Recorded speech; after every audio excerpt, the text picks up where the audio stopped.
আপনি কি জানেন জাপান দেশে এমন এক প্রকার আম পাওয়া যায় যার 1 কেজির দাম পুরো 3 লক্ষ টাকা। তবে কি এমন রয়েছে এই আমগুলোর মধ্যে? আর এই জিনিসটার মধ্যে মাত্র 8 সেকেন্ড বসে থাকতে পারলেই মানুষ কোটিপতি হয়ে যায়, কিন্তু কিভাবে? এবং এই এলাকার মানুষজন কেন এভাবে আগুন নিয়ে খেলা করে? তবে এর কারণ জানলে আপনি পুরাই অবাক হয়ে যাবেন। আর পৃথিবীতে এমন একটা ছোট্ট দেশ আছে যেই দেশে বাস করে বিশ্বের সবথেকে ধনী ব্যক্তিরা। তবে কোন সেই দেশ? হ্যাঁ বন্ধুরা, এমনই কিছু মজাদার তথ্য নিয়ে আমাদের আজকের এই ব্র্যান্ড নিউ ভিডিও। তো শুরু করার আগে প্লিজ ভিডিওটিতে একটি লাইক করতে একদমই ভুলবেন না। কি করেছেন তো? চলুন তাহলে শুরু করি। নাম্বার 6, এই যে দেখুন, এই লোকগুলো একজন আরেকজনের দিকে ভয়ঙ্করভাবে আগুন ছুড়ে মারছে, যা দেখে মনে হচ্ছে যেন আগুন নিয়ে ভয়ঙ্কর কোনো খেলা চলছে। কিন্তু কেন? তারা এমনটা কেন করছে? আসলে বন্ধুরা, এটা ভারতের কর্ণাটক রাজ্যে পালিত হওয়া এমন একটা অদ্ভুত উৎসব যার নাম অগ্নিকেলি ফেস্টিভ্যাল। আর এটা হিন্দু ধর্মের একটা ঐতিহ্যবাহী উৎসব যেখানে নারিকেল পাতায় আগুন লাগিয়ে এক দল আরেক দলের দিকে এভাবে আগুন ছুড়ে মারে, কারণ এখানকার লোকেরা বিশ্বাস করে এমনটা করলে দেবী সন্তুষ্ট হয় এবং গ্রাম থেকে অশুভ শক্তি দূর হয়ে যায়। আর এটা দেখতে ভয়ঙ্কর মনে হলেও উৎসবটি যথেষ্ট সেফটি এবং নিয়ম মেনেই পালন করা হয় যাতে কোনো প্রকার দুর্ঘটনা না ঘটে। তবে ব্যাপারটা কিন্তু সত্যি অদ্ভুত আর ভয়ঙ্কর। নাম্বার 5, এই জিনিসটার উপর মাত্র 8 সেকেন্ড বসে থাকতে পারলেই আপনি কোটিপতি হয়ে যাবেন, কিন্তু কিভাবে? আসলে আমেরিকা, কানাডা এবং ব্রাজিল দেশে বুল রাইডিং নামের এমন এক ধরনের ভয়ঙ্কর গেম খেলা হয় যেখানে এমন সব বড় বড় ভয়ঙ্কর এবং দানবাকৃতির ষাঁড়ের পিঠের উপর এক হাত দিয়ে ধরে আর এক হাত উপরে রেখে টানা 8 সেকেন্ড টিকে থাকতে হবে। যদি কেউ এভাবে টানা 8 সেকেন্ড অতিক্রম করতে পারে তাহলে সে বিজয় লাভ করবে এবং জিতে নিবে লাখ লাখ ডলার। তবে এটা কিন্তু মোটেও কোনো সহজ খেলা নয় এবং এই খেলায় সহজেই যে কেউ চ্যাম্পিয়ন হতে পারে না। এই 8 সেকেন্ড টিকে থাকতে গিয়েই ঘটে মারাত্মক দুর্ঘটনা, এমনকি অনেকের জীবন পর্যন্ত চলে যায়। তবে 8 সেকেন্ড টিকে থাকতে পারলেই কোটিপতি। এ কারণেই এই গেমটিতে চ্যাম্পিয়ন হওয়ার জন্য এভাবে এই জিনিসটার উপর বসে প্র্যাকটিস করা হয়।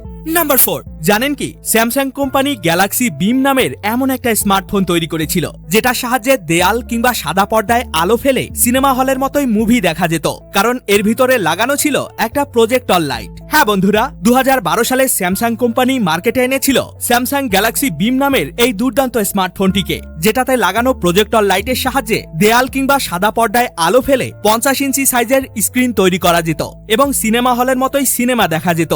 আর এই ফোনটি সেই সময় মার্কেটে অনেক বেশি সাড়া ফেলে দিয়েছিল এবং বর্তমানেও এটি বিশ্বের সবথেকে ইউনিক ফোনগুলোর মধ্যে একটি হিসেবে স্থান দখল করে রয়েছে। নাম্বার 3, দেখুন, এই লোকটি টয়লেটের প্যানের মধ্যে আঙ্গুল দিয়ে টাচ করে সেই আঙ্গুলটিকে আবার মুখের মধ্যে ঢুকাচ্ছে। সিসি, এ আবার কেমন কাণ্ড!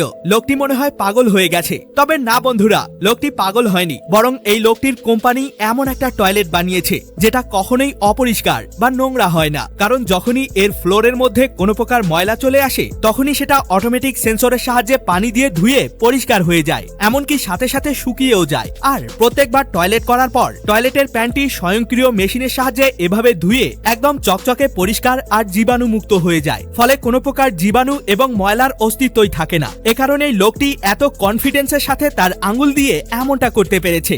নাম্বার 2, জানেন কি পৃথিবীতে এমন একটা ছোট্ট দেশ আছে যে দেশটা আপনি মাত্র কয়েক ঘন্টার মধ্যেই ঘুরে দেখে শেষ করতে পারবেন, আর এখানে বাস করে বিশ্বের সবথেকে ধনী ব্যক্তিরা। হ্যাঁ, মাত্র 2.1 বর্গ কিলোমিটার আয়তনের এই দেশটির নাম মোনাকো। কিন্তু এত ছোট দেশ হলেও এটি পৃথিবীর সবথেকে ধনী দেশগুলোর মধ্যে একটি। আর এই দেশে কোনো জিনিস কিনলে তাতে কোনো প্রকার ভ্যাট বা ট্যাক্স দিতে হয় না। এ কারণেই এখানে বাস করে বিশ্বের অনেক বিলিয়নিয়ার ব্যক্তিরা এবং এই শহরের রাস্তায় বেরোলেই দেখতে পাবেন বিশ্বের সবথেকে নামকরা ব্র্যান্ডের গাড়িগুলো, যেমন ফেরারি, ল্যাম্বরগিনি, রোলস রয়েস ইত্যাদি। শুধু তাই নয়, এখানে বাস করা বিলিয়নিয়র ব্যক্তিরা বিলাসবহুল এসব প্রাইভেট ইয়াচ বা জাহাজও ব্যবহার করে। নাম্বার 1, এটি এমন একটি আম যেটা চাইলেও সাধারণ মানুষ কখনোই খেতে পারবে না, কারণ এই আম এতটা দামি যে যার 1 কেজি কিনতে হলে আপনার পকেট পুরো ফাঁকা হয়ে যাবে। মার্কেটে এই আমের 1 কেজির দাম পুরো 3 লক্ষ টাকা। আসলে এই প্রজাতির আমের নাম মিয়াজাকি ম্যাঙ্গো, যেটা শুধুমাত্র জাপান দেশে চাষ করা হয়। তবে প্রশ্ন হলো, এই আমটির দাম এত বেশি কেন? এমন কি রয়েছে এই আমের মধ্যে যার কারণে এর দাম এত বেশি? দেখুন বন্ধুরা, এই আমগুলোর কালার এমন টকটকে লাল রঙের হয়ে থাকে যা কিনা অন্য সব আম থেকে এটিকে অনেক আলাদা বানায়। এছাড়া আমটিতে 15% সুগার কন্টেন্ট থাকে এবং সাথে প্রচুর মাত্রায় অ্যান্টিঅক্সিডেন্ট ও বিটা ক্যারোটিন থাকে। এছাড়া আমটিতে ফলিক অ্যাসিডও অধিক মাত্রায় পাওয়া যায় এবং এই আমটিকে অনেক যত্নের সাথে খুবই অল্প পরিমাণে শুধুমাত্র জাপান দেশে চাষ করা হয়। মোট কথা, এই মিয়াজাকি আমটি খুবই রেয়ার, যার কারণে এই আমের দাম এত বেশি হয়ে থাকে। যাই হোক, ভিডিওটি কেমন লাগলো অবশ্যই কমেন্টে জানাবেন। ধন্যবাদ। এ সকল তথ্যগুলো তো আপনি জেনেই গেলেন, কিন্তু আপনি কি জানেন? হ্যাঁ বন্ধুরা, আজকের ভিডিওতে দেখতে চলেছেন বিশ্বের নামকরা ফেমাস কোম্পানিগুলোর প্রথম পণ্য। প্রথম দিকে তারা এমন কিছু অদ্ভুত পণ্য বানিয়েছিল যা দেখলে আপনার হাসি পেয়ে যাবে। আর বডি বিল্ডাররা তাদের বুকের চামড়ার নিচে এমন একটা সিক্রেট জিনিস লাগিয়ে থাকে যেটা লাগালে নাকি অনেক দ্রুত বডি বিল্ড হয়। তবে কি সেই জিনিস? এবং পৃথিবীর সব থেকে দামি এই হোটেলটিতে কেন কোটিপতি ব্যক্তিরাও থাকার সাহস পায় না? তবে কি এমন রয়েছে এই হোটেলটিতে? আর সেনাবাহিনীর সদস্যরা তাদের মুখে কেন এমন সবুজ রঙের কালার ব্যবহার করে? তবে এর পেছনে রয়েছে একটা সিক্রেট রহস্য। ভিডিওটিকে এখনই দেখে নিন, এটিও কিন্তু অনেক অ্যামেজিং একটি ভিডিও। দেখা হবে অন্য কোনো ভিডিওতে, ততক্ষণ পর্যন্ত কিপ দ্য নলেজ।